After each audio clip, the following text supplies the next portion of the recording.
माननीय अध्यक्ष जी, मैं आपके माध्यम से सदन के सभी सदस्यों के सामने मेरी पीड़ा रखना चाहता हूं। लोकतंत्र रहना चाहिए, वो बात तो ठीक है, मगर लोकतंत्र के रहते जब कुछ चीजें इस प्रकार की होती है जो वोट बैंक के लालच में इस पर कभी कुछ नहीं किया जा सकता है, इसकी भी चर्चा इस सदन में होनी चाहिए या नहीं होनी चाहिए। मैं मानता हूं माननीय अध्यक्ष जी, इसकी चर्चा होनी चाहिए। जमायत इस्लामी पर आज तक क्यों प्रतिबंध नहीं लगाया गया?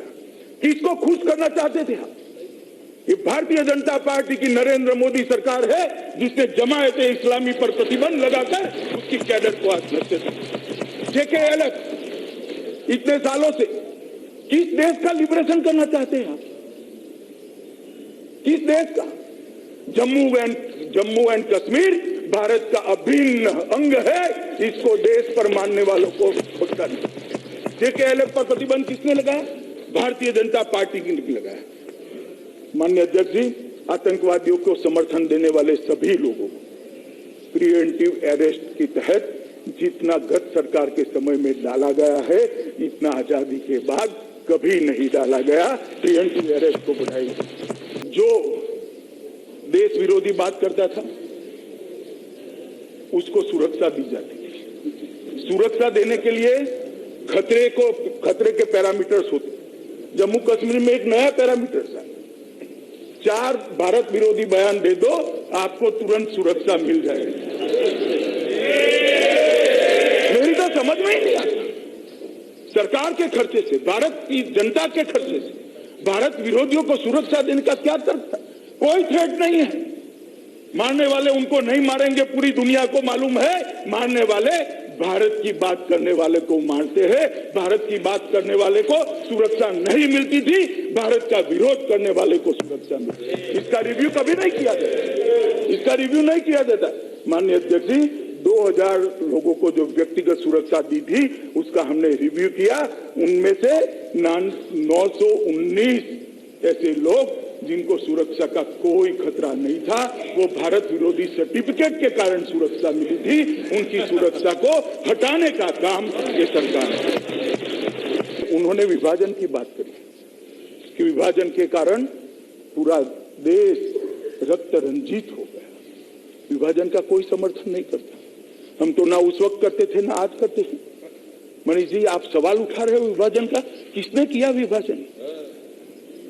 किसने किया? हमने नहीं किया है। विभाजन की सहमति किसने दी?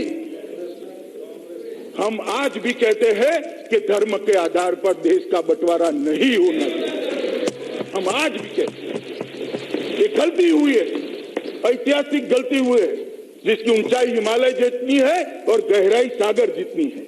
वो गलती मगर हमने नहीं की है।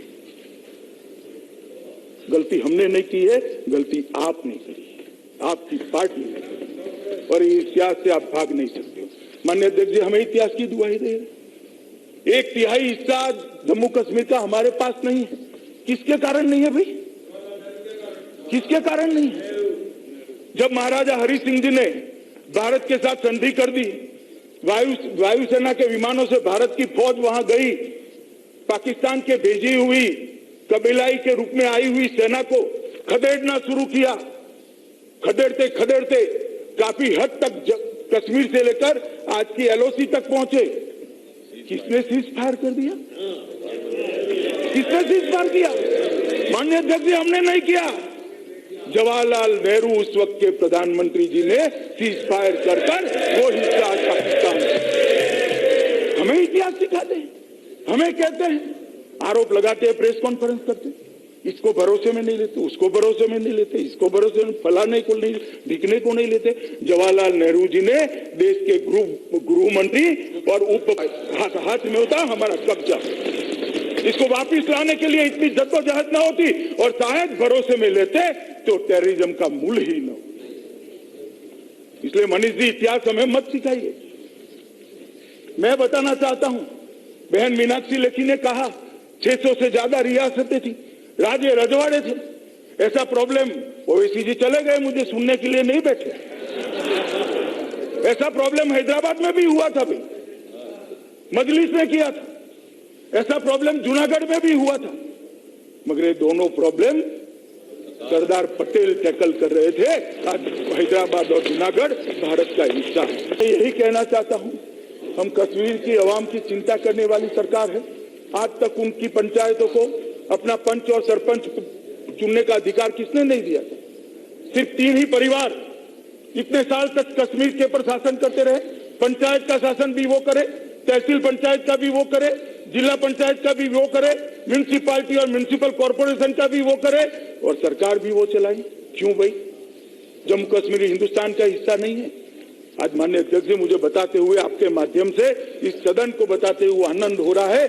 40,000 पंच सरपंच अपने अधिकार के साथ अपने गांव का विकास, विश्वास इस तरह से खड़ा होता है। विश्वास खड़े करने की प्रक्रिया है। हमने तो अधिकार दिए, आपके समय में अधिकार छीने गए। हसनान साहब, मैं ये बताना चाहता हूं आपको, अधिकार हमने नहीं लिया, अधिकार हमने दिया है। और वही तकलीफ है कि अधिकार 3 परिवारों के पास से निकलकर जनता के पास जा रहा है। इंसानियत तो वो है कि 70 साल के बाद जम्मू कश्मीर की माताओं को एक टॉयलेट उपलब्ध कराने का काम ये सरकार ने, उसकी झोंपड़ी को धुएं से मुक्त कराने का काम किया है। जम्मू कश्मीर के अंदर 1,42,000 लोगों को घर देने का काम ये भारतीय जनता पार्टी की नरेंद्र मोदी सरकार। इंसानियत तो ये है साहब, इनके मन में जो भय था, शंका थी, अविश्वास था, वो दूर करने के लिए हमने उनको सुरक्षा दी है और जो खड़ा करते थे उनके मन में भय का सृजन किया है। यही इंसानियत है। जमहूरियत का जहां तक सवाल है, 87 लोगों की जमहूरियत की बहुत ज्यादा चिंता मत करो। इलेक्शन कमीशन जब कहेगा हम चुनाव करा लेंगे, शांति प्रिय चुनाव होंगे, कोई हमारा दखल नहीं होगा। मगर हमने 40,000 लोगों तक जमहूरियत को पहुंचाने का काम दानिश अली साहब हमने किया। 70 साल तक ये 40,000 लोगों को जमहूरियत मालूम नहीं थी क्या था। उनके वोट सरकार के एजेंट डाल देते थे, वो अपना नुमाइंदा नहीं चुन पाते थे, वो अपनी बात अपनी पंचायत में नहीं रख सकते। मेरे गांव में क्या चाहिए वो तय नहीं कर सकते थे, मेरे तहसील के अंदर, मेरे जिले के अंदर क्या चाहिए वो तय नहीं कर सकते। जमहूरियत इसको कहते हैं कि गांव का विकास कैसे करना, वो गांव के सरपंच और पंच बैठकर कर रहे हैं। और 1 करोड़ 50 लाख 80 लाख जैसी अमाउंट ग्राम पंचायत के खाते में सीधी दिल्ली के खजाने से जाती है, इसको जमहूरियत कहते हैं। और जहां तक कश्मीरियत का सवाल है, कश्मीरियत खून बहाने में नहीं है, कश्मीरियत देश का विरोध करने में नहीं है, कश्मीरियत देश के साथ जुड़े रहने में है। कश्मीरियत कश्मीर की भलाई के अंदर है। कश्मीरियत कश्मीर की संस्कृति को तवज्जो देने की है। किसने सूफीज्म को भगाया, किसने कश्मीरी पंडितों को भगाया? ये कश्मीर की संस्कृति का हिस्सा नहीं है क्या? कहां गए सूफी, कहां गए? मैं पूछना चाहता हूं, जो हम पर सवाल करते हैं उनको पूछना चाहता हूं, कहां है सूफी? माननीय अध्यक्ष जी, कश्मीर की संस्कृति की हम रक्षा करने के लिए कटिबद्ध है। आपके माध्यम से पूरे सदन को और देश की जनता को मैं आश्वस्त करना चाहता हूं, कश्मीरियत जरा भी डाइल्यूट नहीं होगी।